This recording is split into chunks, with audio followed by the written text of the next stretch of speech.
दोस्तों आज हम बात कर रहे हैं हमारे केमिस्ट्री के पेपर पूरी तरह से एक एक चीजें बताने वाले न्यूमेरिकल से लेके सेक्शन से लेके कितने क्वेश्चंस है पूरे पेपर पैटर्न, क्योंकि ये आपको समझना बहुत जरूरी है। इससे आपको ये पता चलेगा कि हमें न्यूमेरिकल्स पे कितना फोकस करना चाहिए, कैसे टाइप के क्वेश्चन पे ज्यादा फोकस करना है, ये सभी चीज, इसलिए पेपर पैटर्न को समझना बहुत जरूरी है। चलो एक एक करके हम चीजों को समझते हैं।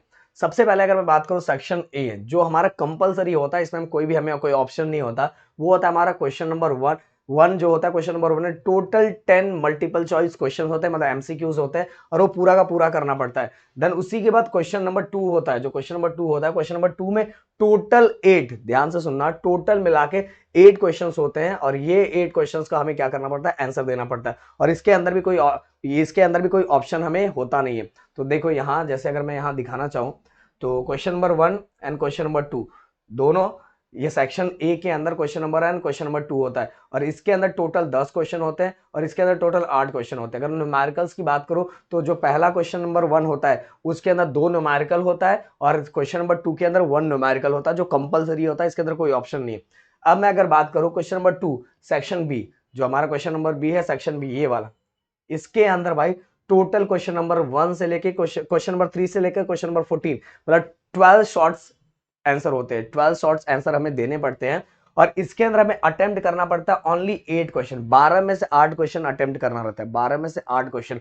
और जो उसके अंदर न्यूमेरिकल्स कितने आते हैं, 12 में से अगर मैं बात करूं, तो 12 के अंदर 2 न्यूमेरिकल होते हैं, 2 न्यूमेरिकल होते हैं। समझ में आ रहा है इधर मेरी बात क्या समझा रहा हूं? 12 क्वेश्चन होते हैं टोटल, उसमें से हमें अटेम्प्ट ओनली 8 करना है, और इसी 12 में से 2 हमारे क्या है, न्यूमेरिकल भी है। मतलब टोटल थेरी 10 थेरी वाला पार्ट है, तो 10 थेरी का पार्ट होता है, थेरेटिकल पार्ट टोटल 10 होता है। तो अगर हम यहाँ न्यूमेरिकल्स नहीं भी करते ना, तो भी हम पूरे के पूरे मार्क्स, फिर भी हमें वहां 2 ऑप्शन मिलता है सेक्शन बी में। तो ये बात समझ में आनी चाहिए आपको, या तो समझ में आ गई होगी मेरे ख्याल से। तो यही चीजों को तो समझना है, इसी में तो मजा है। इसके बाद अगर मैं आगे बात करूं सेक्शन सी की, ओके, सेक्शन सी की हम बात कर लेते हैं। सेक्शन बी हो गया हमारा, सेक्शन सी, सेक्शन सी में अगर हम बात करें, तो 15 से लेके 26, 15 से लेके 26, मतलब टोटल, अगर मैं टोटल बात करूं, तो टोटल इसके अंदर 8 क्वेश्चन, यहां भी 12 क्वेश्चन होते हैं। कितने क्वेश्चन आते हैं, 12 क्वेश्चन। और 12 क्वेश्चन में से हमें 8 क्वेश्चन क्या करना है, अटेम्प्ट करना है, और उसमें भी 2 न्यूमेरिकल्स आता है। और हर क्वेश्चन कितने मार्क्स के होते हैं, यहाँ 3, हर क्वेश्चन कितने मार्क्स के होते हैं, 3, मतलब सेक्शन सी का, जो हमारा सेक्शन सी दिया हुआ है, यहाँ कितने मार्क्स के क्वेश्चन होते हैं, 3 मार्क्स के क्वेश्चन होते हैं। ओके, 3 मार्क्स के क्वेश्चन होते हैं, और हमें 8 3 24, मतलब ये जो सेक्शन सी है ये 24 मार्क्स का है। बट यहाँ भी एक चीज क्या अच्छी है, 12 क्वेश्चन है, उसमें से 8 अटेम्प्ट करना है, और इसमें से 2 न्यूमेरिकल आते हैं। मतलब 2 न्यूमेरिकल अगर हम साइड हटा देते हैं, 10 थ्योरी वाला पार्ट है, जिसमें से 10 में से 8 क्वेश्चन करना है। तो समझ लो यहाँ भी न्यूमेरिकल हटा दोगे तो भी चलेगा। अब मैं बात करता हूँ सेक्शन सी हो गया, हम सेक्शन डी की बात करूँ, जो हमारा 27 से लेकर 31 तक, मतलब टोटल 5 क्वेश्चंस होते हैं इसके अंदर। कितने क्वेश्चंस, 5 क्वेश्चंस होते हैं। बट इस 5 क्वेश्चंस में से भाई अपने को बस 3 क्वेश्चंस करने। कितने क्वेश्चन, 3 क्वेश्चन, और इसमें से 1 न्यूमेरिकल इन सब क्वेश्चन ऑफ 2 मार्क्स। ये कैसा होता है बताता हूं मैं आपको।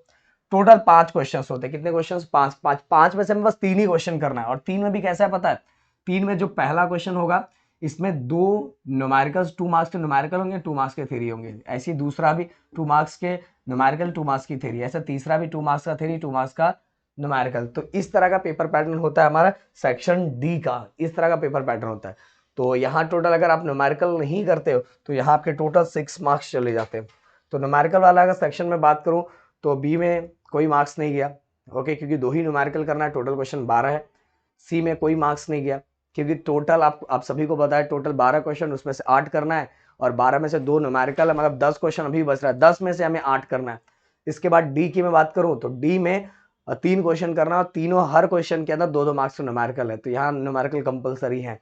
तो यहाँ देखा जाए तो हमारे 6 मार्क्स बस यहाँ जा रहे हैं। और ऊपर जो वन शॉट तो वैसे भी हमें मिल जाता है, और वन शॉट बोल रहा है, एमसीक्यूज का आंसर था, वैसे भी हमें मिल जाता है। फिर भी मैं कंसीडर करता हूँ 6, और यहाँ 2 न्यूमेरिकल 7 8, और एक न्यूमेरिकल 9, मतलब 9 मार्क्स न्यूमेरिकल पे जा रहा है। अगर हम एमसीक्यू का हमें ना मिले, तो एमसीक्यू का तो मिल जाता है, बिना टेंशन, ये 6 मार्क्स का होता है।